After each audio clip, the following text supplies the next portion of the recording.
Muito boa tarde, seja muito bem-vindo a mais um dos episódios do projeto 1730, um projeto que promove o que de melhor se escreve em Portugal e em português e que procura também honrar aqui os autores, trazendo também num pequeno também episódio aqui, também partilhando com o vasto auditório meu e de toda a gente que aqui vai passando, um pouco da experiência da escrita do livro e também a oportunidade de conhecerem, em alguns dos casos também, novas sugestões de leitura, numa fase em que hoje esperamos que eventualmente nos próximos tempos se venha a levantar este verdadeiro embargo aqui contra as livrarias e que se possa de alguma forma também continuar a cultivar o gosto pela leitura, e é um pouco também com esse propósito, por também ser aqui um apaixonado dos livros, que tenho levado também estas iniciativas a bom porto. Hoje, no episódio de hoje, temos aqui o Pedro Ramos, que está, e já vou dar-lhe a palavra a ele, que está também em representação aqui do seu colega também de escritas, o José Bacaleiro, que de alguma forma levaram a cabo o livro que vamos falar hoje. Chama-se Conta-me Mais Histórias. É um livro sobre o qual vamos hoje aqui à conversa falar sobre muitas das histórias que de alguma forma estão vertidas neste livro, e entre outras histórias que de alguma forma também certamente vamos aqui falar ao longo desta jornada. Já sabe, como é também comum em muitos destes episódios, sim, estamos a oferecer um livro e certamente se calhar desta vez vai-lhe calhar a si.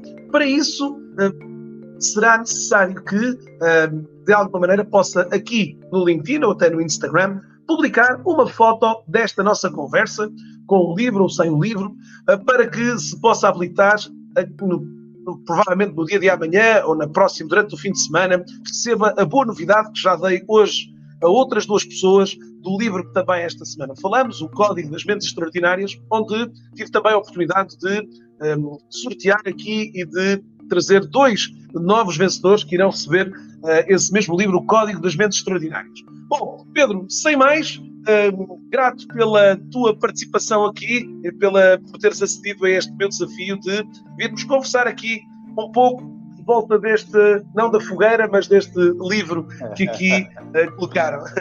Muito bem, Pedro, que gosto enorme estar aqui nesta tua sala incrível, e muito obrigado pelo convite, por a oportunidade. Tu estás em vantagem, tens uma cadeira muito mais gira do que eu, portanto tu és um verdade, uma cadeira meia gamer, é muito verdade. Gamer, e portanto cá estamos nós neste fim de tarde ou de outra altura quando estivermos a ser vistos, mas o mais importante de facto é para partilharmos aqui ideias, e eu com todo o gosto falarei desse livro, que afinal não é um, mas são dois, enfim, já falaremos certamente nisso, e é já agora um gosto enorme, tu que és um homem das redes sociais, ou de uma rede social em especial, fazes pontes, não é? É aí que eu quero chegar, tu fazes pontes, és um engenheiro do LinkedIn, e de facto é muito bom estar entre os melhores, e portanto estou de facto verdadeiramente com alguém famoso neste meu final de tarde. Portanto, vamos lá conversar, vai ser um gosto enorme estar contigo. Vamos a isso. Ó Pedro, uma das coisas que habitualmente fazemos aqui neste nosso espaço é também partilharmos o que já alguns começaram a partilhar aqui, de onde é que hoje nos estão a ouvir. Eu estou em Viana do Castelo. Pedro, estás neste momento a falar-nos de onde? Eu estou em Lisboa, neste momento. A pandemia faz com que eu esteja muito mais em Lisboa do que eu queria, mas cá estou eu. Claro. Noutras viagens, eventualmente. Olha, por falar em viagens, temos aqui o José Gouveia, que está a ouvir-nos dos Estados Unidos, o Arnaldo de Rio de Janeiro, a Odete de Vila do Conde, o Eiras, o Pedro que eu tenho. Temos aqui uma extraordinária participação daquilo que também seguramente foi um verdadeiro hino à lusofonia, que foi este, entre outros livros. Exatamente. De alguma forma também aqui trouxemos. Portanto, vês, aqui também nosso espaço, neste nosso, digamos, tertúlia que vamos fazer aqui hoje, também temos aqui muita gente, a Valéria de Armação de Pera. Portanto, temos o país aqui mais ou menos bem representado. Vamos ver se aparece também aqui alguém dos Açores e da Madeira, também de outros locais. É curioso, Pedro, que vamos tendo aqui nestas sessões gente que está um pouco portugueses e falantes em língua portuguesa, mais de portugueses, falantes em língua portuguesa. Maravilhoso mundo lusófono que eu tanto gosto. Sabes que eu falo muito para este mundo lusófono, para a África, para o Brasil, enfim, para os Estados Unidos também.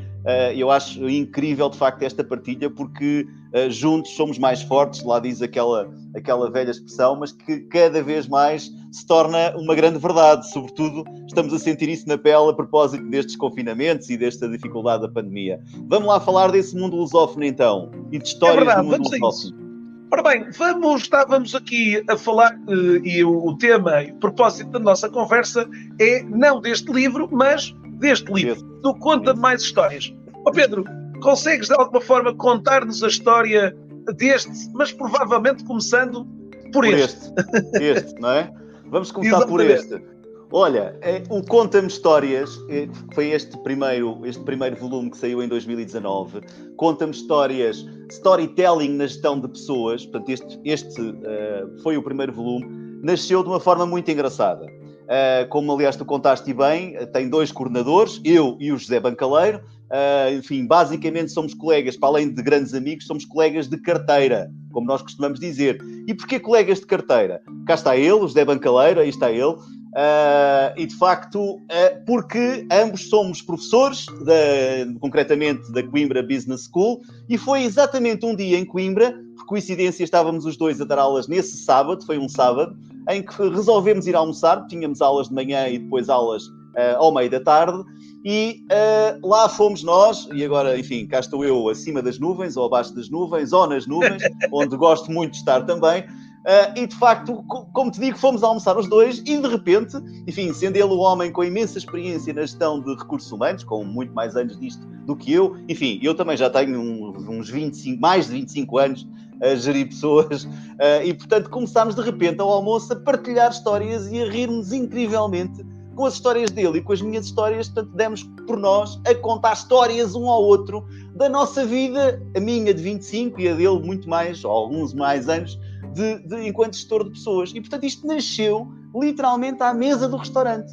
E, no final, enfim, já quase a correr para irmos dar aulas, um vira-se para o outro e diz: olha lá, e se nós desafiássemos, fizéssemos uma espécie de tertúlia e desafiássemos outros diretores de recursos humanos, outros gestores de pessoas, a partilharem as histórias connosco? Isto era muito divertido, alargarmos isto. E dessa tertúlia nasceu logo a ideia: mas vamos juntar, porque isto não se pode perder, vamos fazer com que isto seja escrito, porque isto tem um poder incrível enquanto storytelling na gestão de pessoas. E foi exatamente naquele restaurante em Coimbra, naquele dia, ainda não havia livro, mas nasceu exatamente a ideia do livro Storytelling, e o título nasceu logo ali, o Conta-me Histórias, Storytelling na Gestão de Pessoas.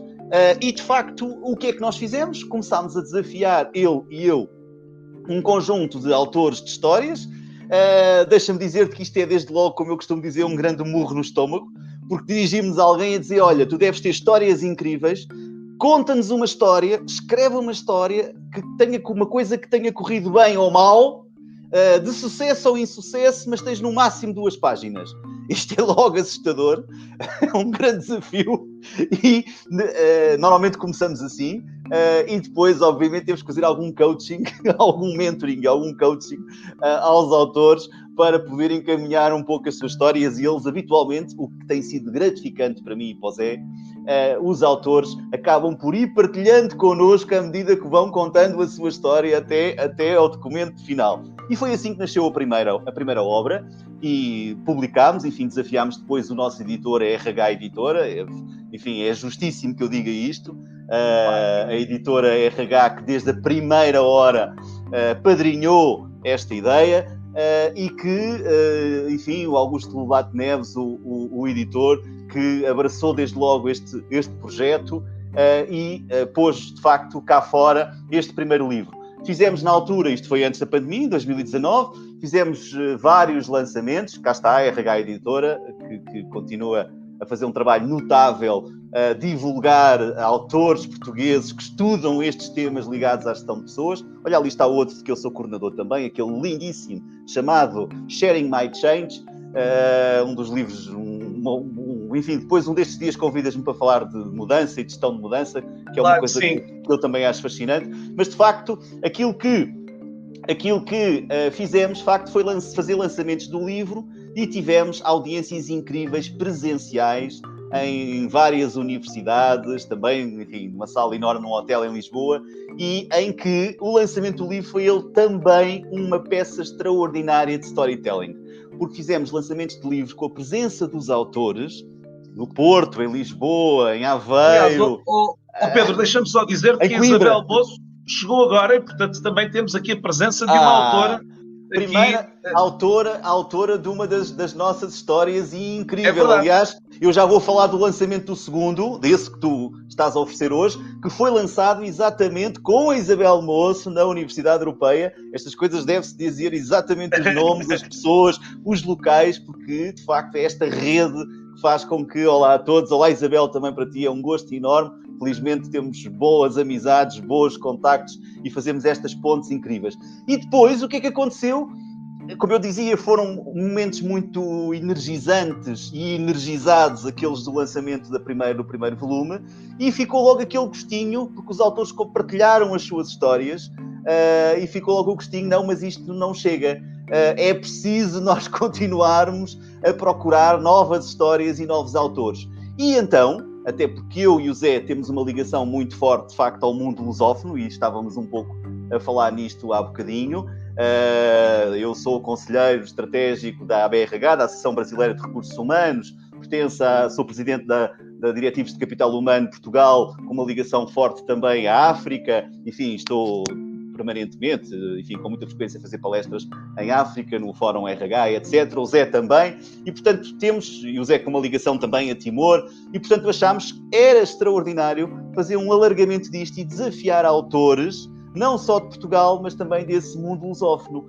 Porquê? Porque o poder do storytelling vai muito mais além daquilo que são histórias locais. E, de facto, nós podemos, nesta partilha de histórias, utilizar em diferentes modos, diferentes momentos, com o foco, de facto, na gestão de pessoas e em fazer com que haja processos de desenvolvimento a acontecer, de crescimento a acontecer. Por isso, para o segundo volume, desafiámos autores do Brasil, de Angola, de Moçambique, de Cabo Verde, de Timor-Leste, e temos, de facto, histórias, e surgiu então esse segundo volume, que tu tens hoje para oferecer, que tem histórias, de facto, destes pontos em que, confesso que tivemos que acabar por adiámos algumas das histórias, porque, obviamente, e já te vou contar, isto não vai ficar por aqui, portanto, vamos continuar. Claro, estes dois títulos separam-se em cerca de ano e meio.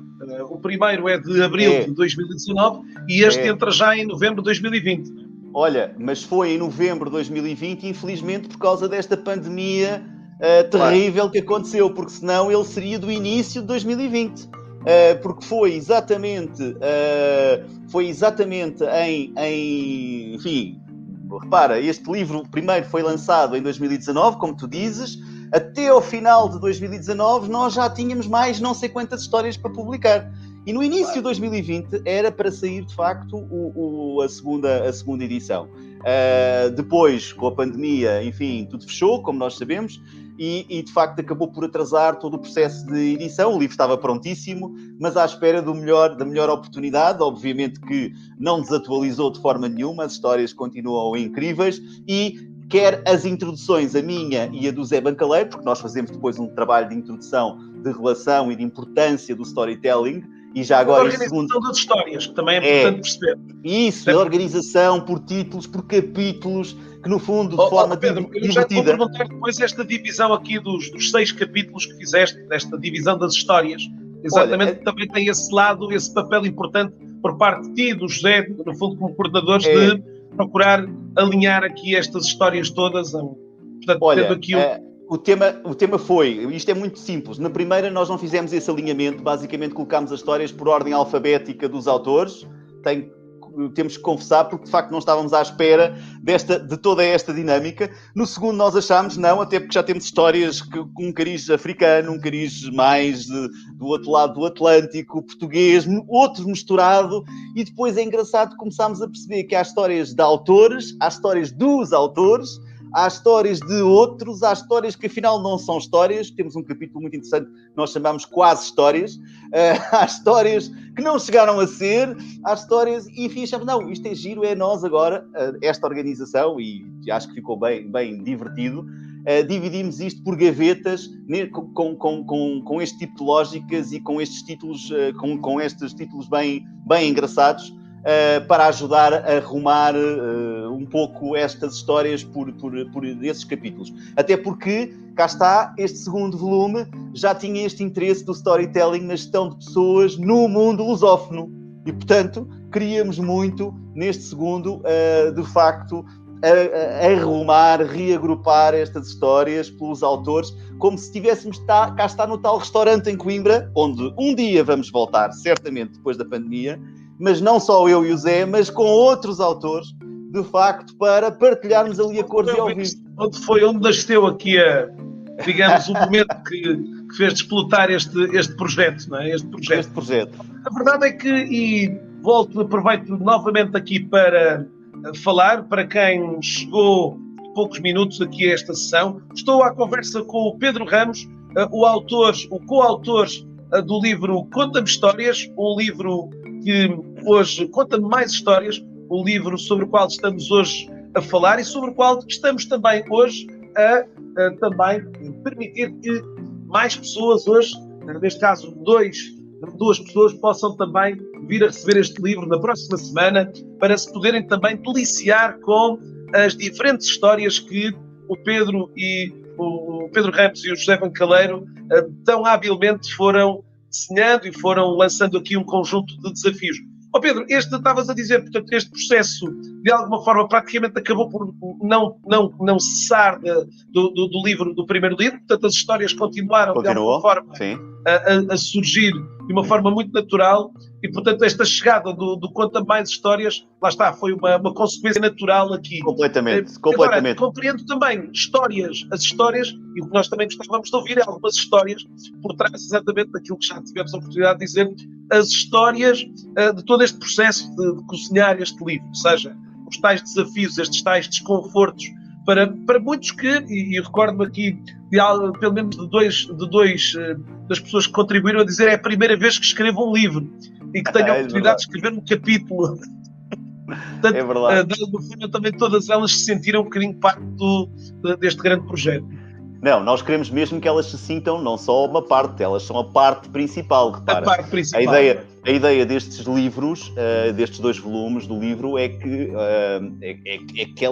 no fundo, os autores das histórias não sou eu e o Zé. Nós somos coordenadores, nós somos os que andamos atrás, os que umas vezes cobramos, ainda não entregaste a história, outras vezes estimulamos e afinal partilha lá. Portanto, nós no fundo damos caminho, não é? E no fundo nós fazemos depois o enquadramento em termos do storytelling na gestão de pessoas. Enfim, se quiseres, até temos uma perspectiva um bocadinho, se calhar, mais teórica, de enquadramento, de embrulho. No fundo nós fazemos o embrulho, mas de facto são eles verdadeiramente os autores das histórias e nós queremos mesmo que eles se sintam assim. Tanto que nas divulgações do livro e no lançamento do livro, e isso foi mais visível obviamente no primeiro, mas deixa-me dizer também no segundo, deixa-me falar do segundo, há bocadinho eu já disse onde é que foi o primeiro grande lançamento do segundo livro, em plena pandemia. Isto é uma história incrível. Nós falámos com a Isabel Moço, que está connosco, e dissemos, Isabelinha, ajuda-nos a lançar, nós precisamos mesmo. E a Isabel só nos dizia, mas olha, com as restrições não dá para termos mais de 10 pessoas em sala. Então andámos a contar as pessoas, a excluir não sei quantas, para aquilo dar 10 pessoas ou 9. Isabel foi mais ou menos assim, depois 10. E no dia do lançamento, enfim, obviamente tinha que ter aqui uma dimensão digital, e no fundo híbrido, não é? Foi um momento híbrido, até porque tínhamos os autores, cá está, do Brasil, de África, de Timor, e alguns portugueses, e depois tínhamos alguns também em sala, e curiosamente, mesmo com a pandemia, conseguimos ter alguns dos autores de África. Tínhamos um autor de Angola que estava presente, tínhamos autor da história de Timor-Leste que estava presente também em Lisboa. Conseguimos nos 9 pessoas ou 10, todos de máscara, mas com um lançamento em direto, com todos os constrangimentos, obviamente com o apoio incrível da equipa de IT da universidade, mas com todos os constrangimentos conseguimos fazer um lançamento brutal, com um momento de energia incrível, com a diferença do fuso horário entre Brasil e Timor-Leste, e foi de facto muito, muito, muito poderoso. E isto, deixa-me dizer que é logo, desde logo, olha, cá está o lançamento. Essa autora é exatamente a de Timor-Leste. Eu sou péssimo nos nomes, desculpa-me, autora. É Berta, desculpa-me, Berta. Eu sou péssimo nos nomes, tenho uma dificuldade incrível. Ela contou uma história deliciosa do crocodilo. Do crocodilo, é uma história absolutamente incrível do crocodilo, que é uma história que começa em África e acaba em Timor, e é uma história de um ensinamento extraordinário que pode ser utilizado para abordar os temas da cultura organizacional, das culturas, das diferentes culturas, dos processos de diversidade cognitiva. Também, enfim, alguns mitos, o derrubar dos mitos, os preconceitos. Eu acho que há, de facto, mas também o que une os povos, as pessoas, as sociedades, as empresas, as pessoas dentro das empresas. E, de facto, cá está, o poder das histórias é mesmo este. Isso foi o lançamento na Universidade Europeia. Estamos à espera, com esta pandemia, que, enfim, a coisa passe. E, por isso, apesar de, e vou cometer aqui já uma inconfidência, mas não é inconfidência porque é assumida, já começámos, obviamente, a fazer convites para o terceiro volume, mas ainda nos falta fazer alguns lançamentos destes energizados e enérgicos que nós adoramos. E, portanto, estamos mesmo à espera que passe um pouco estas restrições da pandemia para voltarmos ao terreno e, com a proximidade que for possível, neste registro híbrido, voltar a ter autores e público, porque a presença destes autores é absolutamente incrível. Eles não só partilham, normalmente, um pouco da sua história, até porque não deixamos muito que contem as histórias, por razões óbvias. É para deixar, mas, depois, claro, gostar do livro, obviamente. Olha, Pedro, mas partilham a história da história, que é o que a gente quer ouvir. Como é que aquilo nasceu? O grande desafio, o tal friozinho, o tal murro no estômago. Então, e agora o que é que eu conto? Há uma amiga que é autora deste último livro, a Cris Mary, do Brasil, que é presidente da Associação Brasileira de Recursos Humanos do Rio Grande do Sul, que quando eu lhe desafiei para contar a história, aliás, ela conta isto de forma engraçada, eu disse, contas uma história de sucesso ou insucesso, 2 páginas, e ela disse, ups, Pedro, histórias de insucesso? Mas como é que eu vou encontrar uma história de insucesso? Então ela tentou contar uma história de insucesso que afinal foi um enorme sucesso.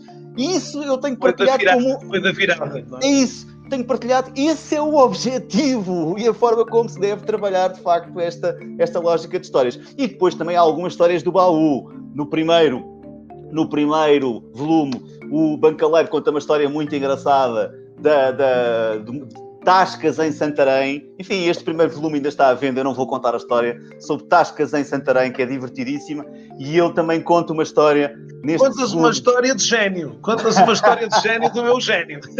É verdade. Que é uma história Pedro contou uma história maravilhosa do gênio do Eugénio, que são 2 páginas absolutamente lindas, não é? Oh, Pedro, já que falamos também sobre isso, deixa-me dizer-te que vocês, quando criaram este livro, que tipo de pessoas, é óbvio que eu sei o que é que me vais dizer, mas gostava que partilhasses para quem é que está pensado, para quem é que foi pensado este momento de partilha tão interessante, de tantas vozes tão diferentes, de tantas histórias tão diferentes. Para quem é que, quando tu e o José pensaram no livro, disseram, ok, este livro nós gostávamos que este tipo de pessoas o lessem, não é? Olha, nós gostávamos... Um público, ou seja, é um público só dos recursos humanos ou é algo muito bem mais aberto do que isso? Não, é um público que nós queríamos que fosse mais aberto do que as pessoas dos recursos humanos. E pela experiência e pelos contactos que temos tido, temos conseguido esse objetivo, sem dúvida. Obviamente tínhamos consciência, até por ser publicado na RH Editora, etc., que haveria um público ligado aos recursos humanos que seria uma primeira via, não é? Como um primeiro contacto, até porque nós exploramos isto numa ótica da utilização do storytelling na gestão de pessoas. Por outro lado, também o público dos alunos que estão a estudar gestão de recursos humanos e não só em gestão, também achávamos que era um público para quem este livro podia ser dirigido. Agora, deixa-me dizer-te que eu, por exemplo, como ofertas de Natal, e não só, tenho oferecido muito estes livros a diferentes públicos, como deves imaginar, gestores de empresas, etc., e tenho recebido feedbacks incríveis da forma como os livros têm sido utilizados em reuniões de trabalho, em momentos de descontração de equipas. Há uma história que eu até partilhei há pouco contigo, de uma colega, professora universitária, que partilhou claramente uma história que se aplica aqui um bocadinho também a esta questão dos públicos, ou seja, era a história de um aluno que ela tinha, e que de alguma forma muito nada interessado nas matérias de recursos humanos, não via utilidade nenhuma na matéria. Fez a disciplina com nota 10. Praticamente não, embora não tivesse, fosse um aluno sempre super assíduo, mas pouco ou nenhuma relevância deu, mas 4 anos mais tarde envia um e-mail à professora dando-lhe conta que tinha assumido a liderança de uma equipa, neste caso de programadores, e que de repente tudo aquilo que tinha ouvido há 4 anos atrás começou a fazer sentido. Isso mesmo. Foi uma mensagem muito curiosa, até para perceber que muitas das vezes, de facto, o livro é mais inclusivo do que é exclusivo, no fundo, a estes públicos. Porque não é só o livro, repara, o poder das histórias é esse mesmo, é que nem sempre, enfim, o tempo, as dimensões de tempo são as mesmas entre o momento em que é escrita ou que é relatada e no momento em que tem efeito, verdadeiramente efeito, e que faz sentido. E esse é o poder das histórias, repara, todos nós tivemos avós e avós, felizmente, nomeadamente associamos muitas histórias que as nossas avós nos foram contando, e muitas daquelas histórias não demos nenhuma importância ou quase nenhuma importância no momento em que nos eram contadas, e todos nós temos essa experiência, até achávamos um bocadinho boring, porque ouvimos aquela história já 2 ou 3 vezes, não é? E que os velhotes nos contavam, e que mais tarde faziam todo o sentido, e muitas delas hoje usamos nós, não é? Como a minha avó dizia, eu contava. E repara, cá está este tema, o tema do tempo e o efeito. Porquê? Isto é muito importante dizer-se. Porquê que o storytelling é tão poderoso? Porque estamos no domínio do emocional.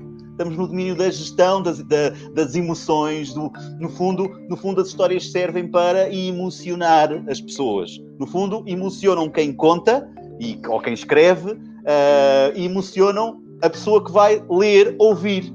E, portanto, nesta relação emocional há, de facto, um papel extraordinário. É nesta lógica emocional que se desenvolve todo o trabalho de aprendizagens, de desenvolvimento pessoal, de moral, cá está, de construção da moral, da visão sobre para que é que aquilo surgiu, o que é que aconteceu, a identificação com as diferentes personagens. Eu identifico-me em espelho ou eu rejeito, não me identifico nada, ou cá está, mas eu não consigo ser indiferente.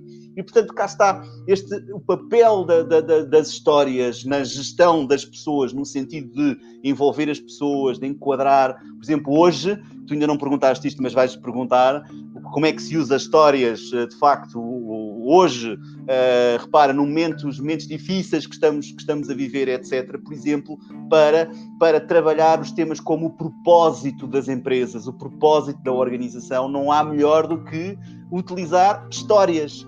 Porquê? Porque estamos a falar das pessoas, daquilo que une as pessoas com as dificuldades, que as faz ultrapassar desafios. E as histórias têm um poder incrível para este tipo de momentos e para este tipo de objetivos.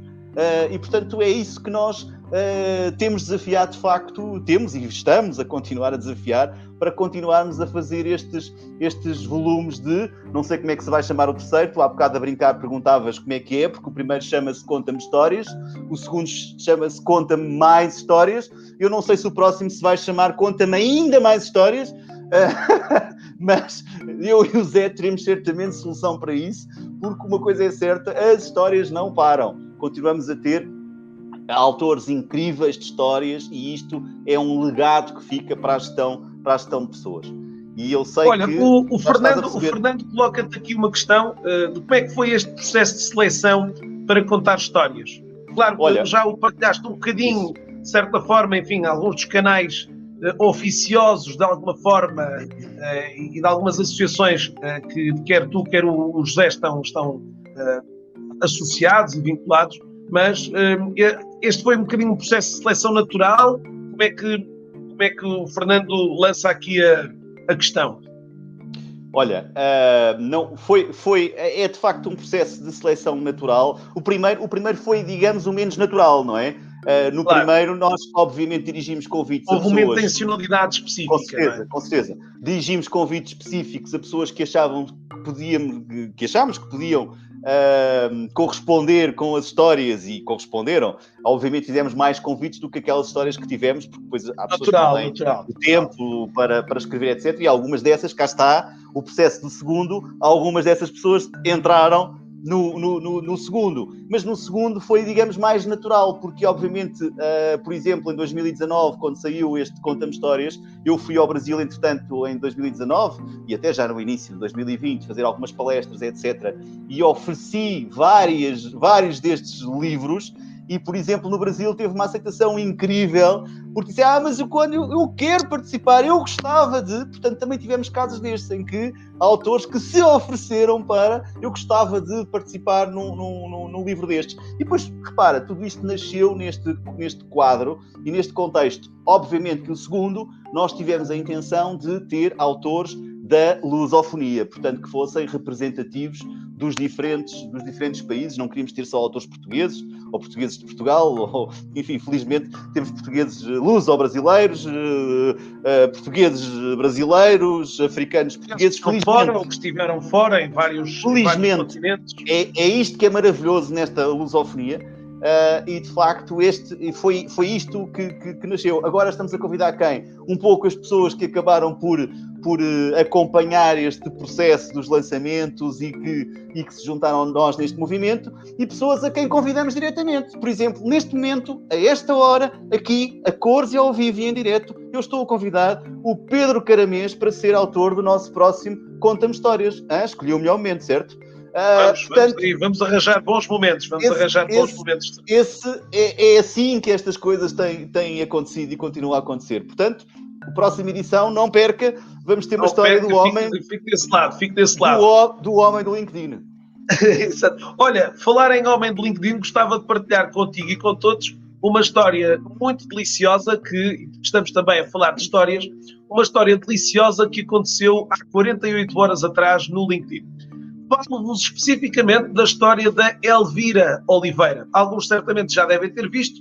Elvira Oliveira entrou no LinkedIn há 2 dias atrás.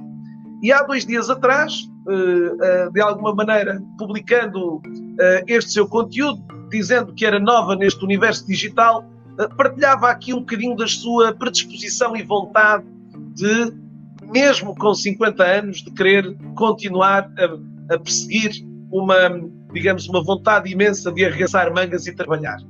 A verdade é que 48 horas depois, este post atingiu um número absolutamente estrondoso. Para quem tinha e tem 10 conexões, atingiu um número hoje estrondoso, tendo hoje permitido também que muitas empresas tenham aqui vindo a esta caixa de mensagens desta tão singela utilizadora da rede, e que aqui veio também empresas como a Sonai, como a Lidl, como tantas organizações que aqui vieram dar conta desta ação feita por esta utilizadora que tem 48 horas de LinkedIn e que chegou aqui também com uma forte vontade de ser diferente e de ousar fazer algo que se calhar na idade dela pareceria tão longe de o acontecer. Portanto, Pedro, existem também aqui por este canal tremendas histórias de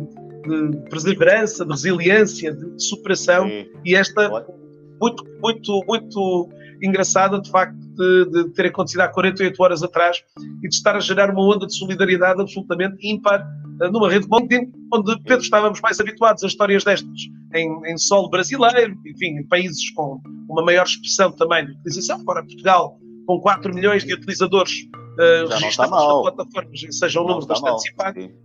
Mas, obviamente, aqui uma história que eu também, neste caso, que aqui acabei por partilhar. Portanto, de alguma maneira, Pedro, falaste-me aqui desta questão de que o livro foi efetivamente pensado para um contexto aqui de mais alargado. Estavas a falar há pouco das histórias também que quiseram verter para aqui, de histórias do mundo africano. Há histórias absolutamente deliciosas. A história do caixão é claramente uma das histórias provavelmente perdurará na minha cabeça de um diretor de recursos humanos ter sido surpreendido pelo facto de eles já estarem em rota de saída da organização, da empresa de ter colocado um caixão à porta. É maravilhosa, não é? São histórias destas que, bom, que malta que já deve estar a pensar se eu queria ouvir a história do Eugénio. Do Eugénio. Eu esta posso contar. Pedro, esta posso contar. História... Eu essa posso contar, se quiseres, só essa. Exatamente, eu puxei essa porque essa foi a história que tu partilhaste aqui. Muito bem, olha, a do Eugénio e o seu gênio é uma história completamente verdadeira que aconteceu há uns anos, em que, e isto acontece a todos os diretores de recursos humanos, não é? Em que recebemos carradas de currículos que nos são entregues internamente por alguém e normalmente, enfim, quando os currículos vêm de alguém que pertence ao Conselho de Administração, à direção da empresa, enfim, não é que não levemos a sério os outros, mas, enfim, quando vem por essa via, levamos um pouco mais a sério, não que isso signifique uma influência no sentido da contratação, mas pelo menos temos que olhar para a pessoa, fazer a entrevista, etc. Bom, e então vem-me um currículo de um Eugénio que me foi entregue em mão por de facto, um membro do Conselho de Administração da empresa onde eu trabalhava na altura, e que me disse, olha, entreviste lá este Eugénio porque ele é um gênio. E eu peguei naquilo e, como bom diretor de recursos humanos, peguei no currículo, de facto, isto só pode ser, até porque tínhamos, enfim, algumas vagas para determinadas funções e, inclusive, associei, cá está, que seria alguém que pudesse ser a pessoa certa para uma daquelas funções e pedi, de facto, um membro da equipa que fizesse a entrevista ao bom do Eugénio e, enfim, foi-me dado um feedback terrível daquela pessoa, do seu perfil e, sobretudo, dos aspectos mais comportamentais do Eugénio. Eu próprio fiz uma entrevista ao Eugénio e vi, mas como é que é possível? Como é que eu vou dizer ao engenheiro que me disse isto e que me deu este currículo que este Eugénio não vai entrar nesta empresa nunca? Não tem perfil comportamental, tem aqui isto de facto, mas como é que este fulano é um gênio? Bom, e uma vez muito acabrunhado, lá fui ter com a pessoa que me entregou o currículo, naquelas reuniões, enfim, tínhamos uma relação super formal, portanto eu tratava por ser engenheiro, portanto estão a ver o que é que isto significava em termos hierárquicos, etc.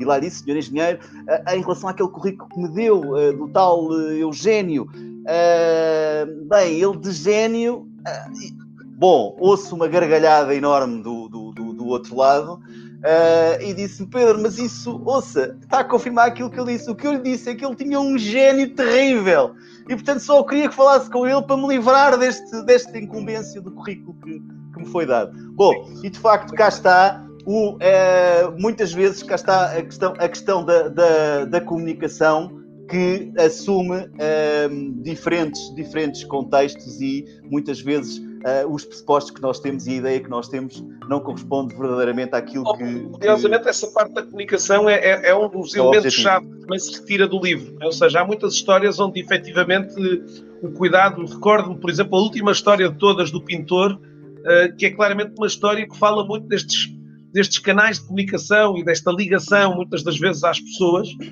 que muitas das vezes ali mais não eram e em alguns dos casos também, me recordo também da história, por exemplo, da Zelda ou de outras, onde as pessoas efetivamente não se sentiam muitas das vezes ouvidas, não é?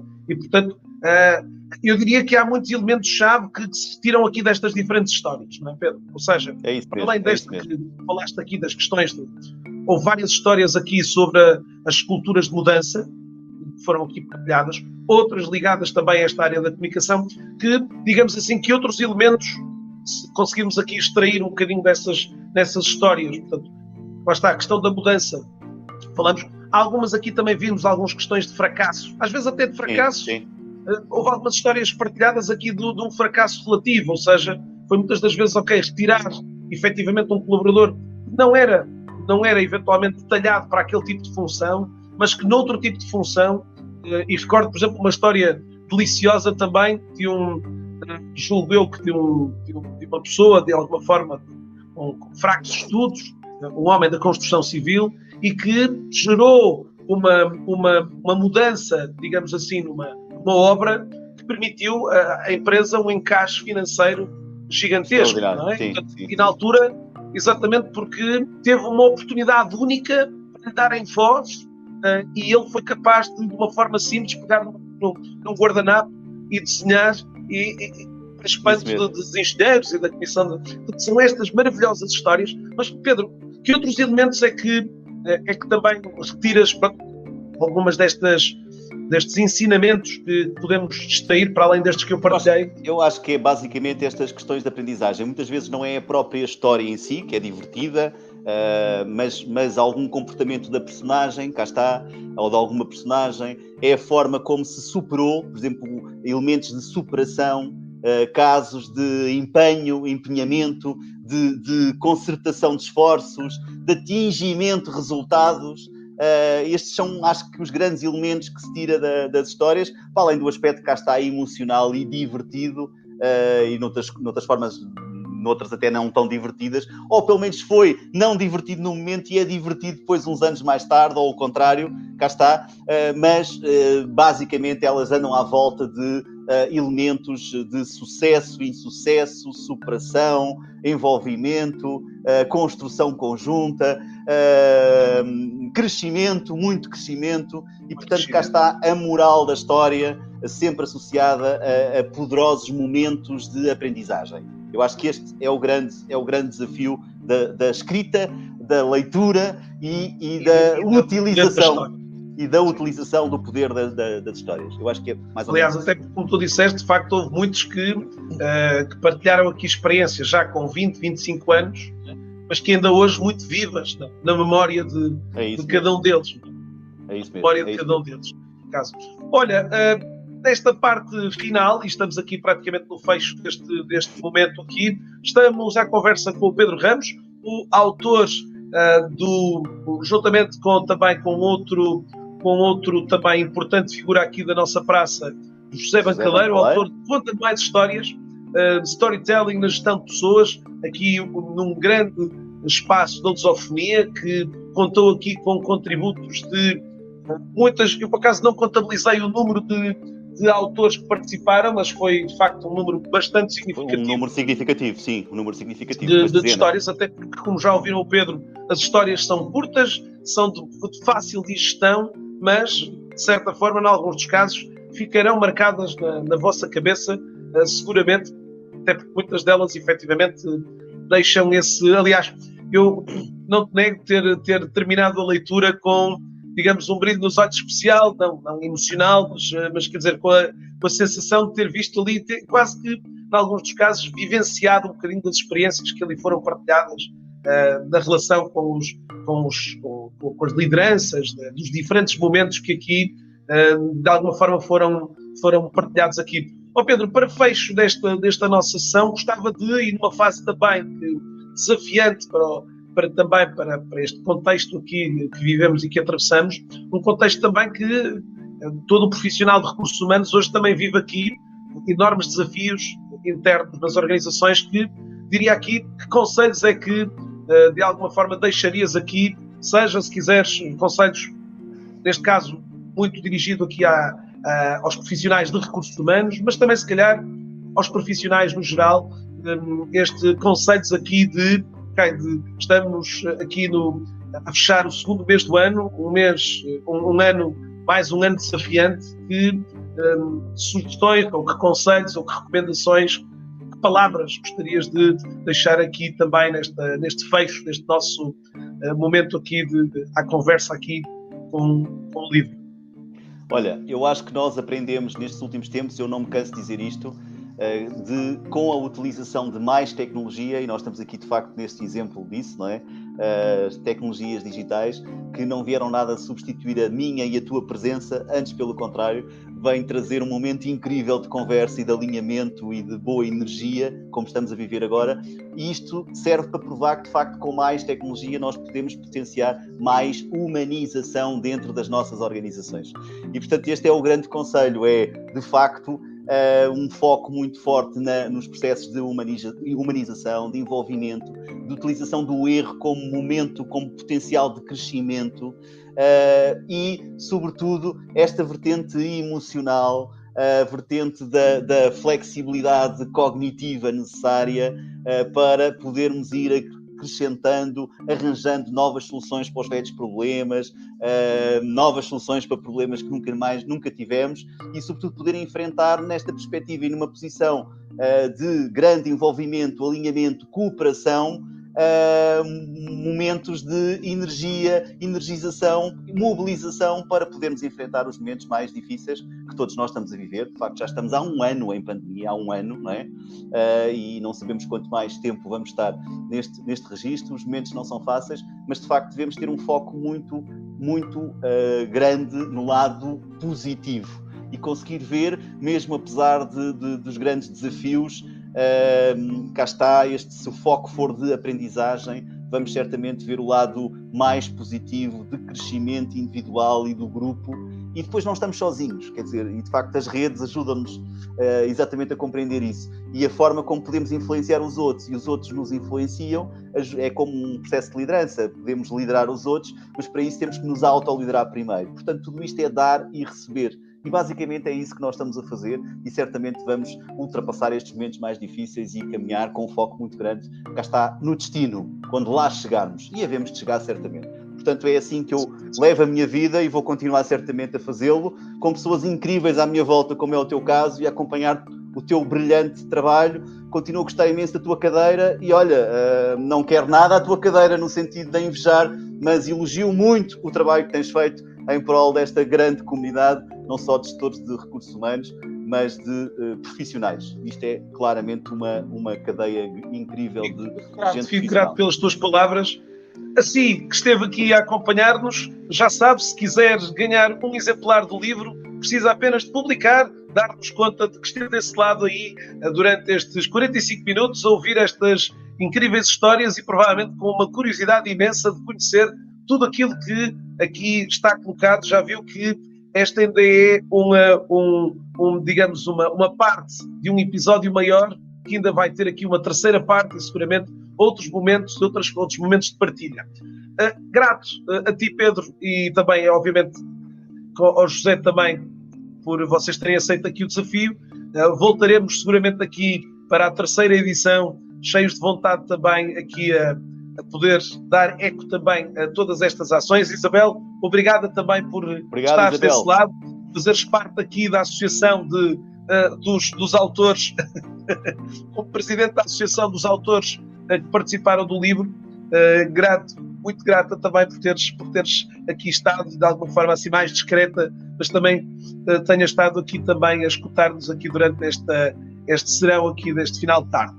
Fiquem bem, até mais então. Deus. Na próxima semana voltamos para mais livros, com mais, digamos, com mais autores, falando mais sobre o mundo também dos livros e também o impacto incrível que os livros podem ter hoje no nosso dia-a-dia. É seguramente também um excelente companheiro. Fiquem bem, Pedro, não saias daí, vou só fechar aqui o programa. Até mais e uma excelente semana ainda, do que ainda falta.